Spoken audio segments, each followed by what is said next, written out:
In this video, we will cover how to use the heat maps on TradingView. Before we begin, if you're not yet a TradingView user, I highly recommend you sign up for their free trial. You can use the link in the description below to get started. To access the TradingView heat map, navigate to the home page. Then, under Products, hover over Screeners, and you will see a few different heat maps you can access. The first one is the stock heat map. When we click on the stock heat map, we see stocks grouped by sectors with different colors. You can also customize which stocks show in the heat map by changing the source to different indices at the top left. We will leave it on the S&P 500 in this case.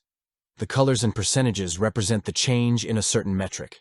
Normally, people will have this set to the daily performance based on market cap. So, if we look at Microsoft in the top left corner, it is red and says 1.68%. That means Microsoft was down 1.68% today.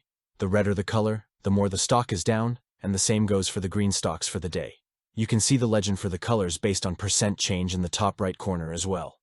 By default, the percent change and color coding will be based on a company's market cap. You can change them to represent other things as well. For example, you can view it by a company's price-to-earnings ratio, dividend yield percentage, and even volume. So if we are value investors, for example, and want to see companies with their price-to-earnings ratio decreasing, we can select price-to-earnings ratio here. Next, we can customize it to see the change in a stock's price-to-earnings ratio from 1 year ago by changing the color setting to performance by year. When we do this, we can see the price-to-earnings ratio of many stocks has increased in 2023, since the market was extremely bullish.